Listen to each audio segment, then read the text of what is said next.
ભણશે ગુજરાત, આગળ વધશે ગુજરાત, કેટલા મોટા મોટા સ્લોગનો લખવામાં આવે છે, કેટલી મોટી મોટી વાતો કરવામાં આવે છે. હમણાં જ શાળા પ્રવેશ ઉત્સવ પણ કરાવવામાં આવ્યો, પણ સવાલ ફરી ફરીને ત્યાં જ આવીને ઊભો રહે છે કે કેવી રીતે ભણશે ગુજરાત.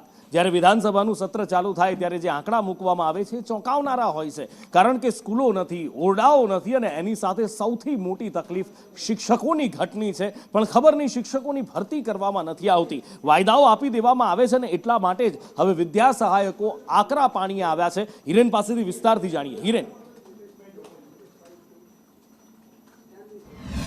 નુપુર, ભરતી પ્રક્રિયા જે ચાલી રહી છે એમાં મેરિટવાળા ઉમેદવારો નથી મળતા, એના કારણે આ વિવાદ ઊભો થયો છે. સરકારની જે ગાઈડલાઈન છે, રાજ્ય સરકારના શિક્ષણ વિભાગનું જે નોટિફિકેશન છે એ નોટિફિકેશન મુજબ લાયકાત હોવી જોઈએ, એ લાયકાત નથી એવા ઉમેદવારો આજે ગાંધીનગર પહોંચ્યા હતા અને એમનું કહેવું છે કે જે મેરિટ માટેનું જે ધોરણ છે એ ઘટાડવું જોઈએ, એટલે કે ટકાવારી ઘટાડી અને ઓછા ટકા હોવા છતાં અમને નોકરી લેવા જોઈએ, એ પ્રકારની માગણી છે.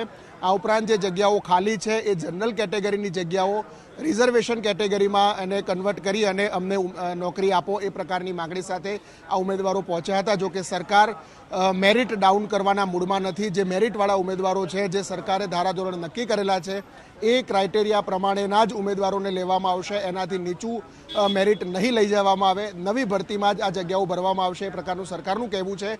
એટલે એક તરફ આ જગ્યાઓ ખાલી છે, ખાલી જગ્યાઓ ભરવાની પ્રક્રિયા પણ ચાલી રહી છે, પરંતુ બીજી તરફ એ જગ્યાઓના પ્રમાણમાં જે મેરિટ હોવું જોઈએ, સરકારનું જે ધારાધોરણ છે એ મેરિટ પ્રમાણેના ઉમેદવારો ન મળતા હોવાના કારણે એ જગ્યાઓ ખાલી છે અને ઉમેદવારોનું કહેવું છે કે એ મેરિટ નીચું લઈ જઈને પણ અમને નોકરી આપો. એટલે હવે